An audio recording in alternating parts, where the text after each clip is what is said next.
উপজেলা ছাত্রছাত্রী মৈত্রী সমিতির আজকের এই ইফতার মাহফিলে উপস্থিত বাঞ্ছারামপুরের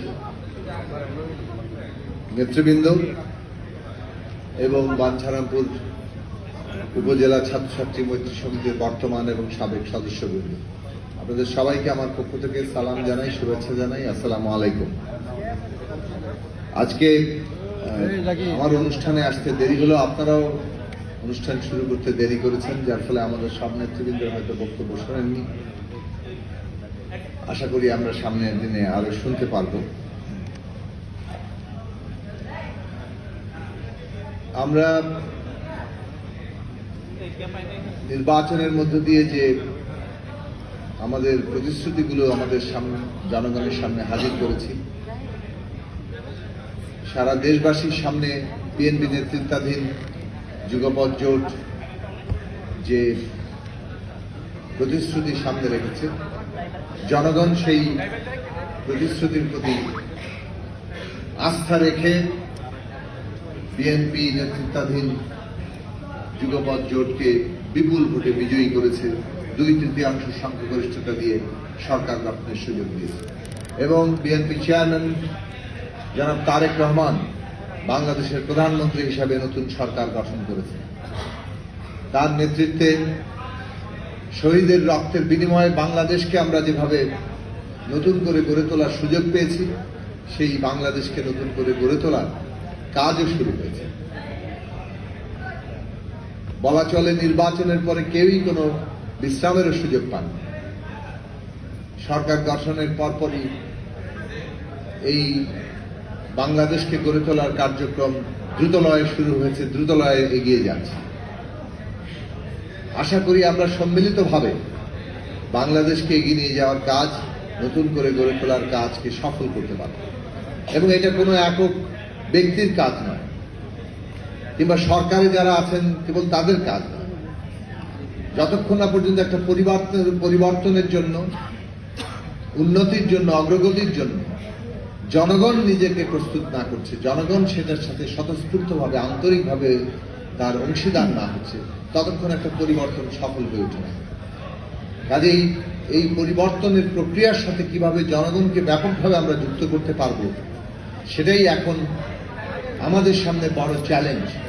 কাজেই দেশের নেতৃত্বকারী রাজনৈতিক দল হিসেবে বিএনপির নেতৃত্বকে এবং আমরা যারা যুগপৎ জোটে আছি, গণসংহতি আন্দোলন কিংবা আরো অন্যান্য রাজনৈতিক দল, আমাদের প্রত্যেকেরই এখন দায়িত্ব হচ্ছে জনগণকে সম্পৃক্ত করে বাংলাদেশকে বদলে দেওয়ার যে কাজ আছে, সেই কাজটাকে সফল করা। আমরা কিভাবে শাসনতন্ত্রে বদল আনবো, কিভাবে আমাদের ক্ষমতার ভারসাম্য সৃষ্টি করব, জবাবদিহি তৈরি করব এবং দেশের আর্থসামাজিক পরিবর্তন করে দেশের মানুষের জীবনে, প্রত্যেকটি মানুষের জীবনে পরিবর্তন আনবে। সেই কাজের জন্য বর্তমান সরকারের মাননীয় প্রধানমন্ত্রী যেভাবে দিনরাত কাজ করছেন, সেই কাজটাকে আপনারা প্রত্যেকে উপলব্ধি করবেন এবং এর দ্বারা অনুপ্রাণিত হয়ে স্ব জায়গা থেকে নিজেদের ভূমিকা রাখার চেষ্টা করবেন। যে সমস্ত ওয়াদা দেওয়া হয়েছে ইতিমধ্যেই তার বাস্তবায়ন প্রায় শুরু হয়ে যাচ্ছে। আপনারা জানেন ফ্যামিলি কার্ড, সামাজিক সুরক্ষার আওতায় ফ্যামিলি কার্ড, কৃষি কার্ড, ইমাম সাহেব সহ বিভিন্ন ধর্মীয় পুরোহিতদের ভাতা এবং কৃষি ঋণ মওকুফ, এই সমস্ত কর্মসূচিগুলো ঘোষণা করা হয়েছে। আগামী 10 তারিখ মানে পরশুদিন ফ্যামিলি কার্ডের যে পাইলট প্রজেক্ট, অর্থাৎ নির্দিষ্ট কিছু ইয়ার মধ্যে মানুষের মধ্যে ফ্যামিলি কার্ড বিতরণ, সেটার উদ্বোধন হবে। এবং সেটা উদ্বোধন যেমন ঢাকায় মাননীয় প্রধানমন্ত্রী করবেন, তেমনি বাঞ্ছারামপুরে অল্প যে কয়েকটি উপজেলায় এই ফ্যামিলি কার্ড বিতরণ হবে, তার মধ্যে বাঞ্ছারামপুর উপজেলা একটি। সেই ফ্যামিলি কার্ডের উদ্বোধন বাঞ্ছারামপুরে হবে।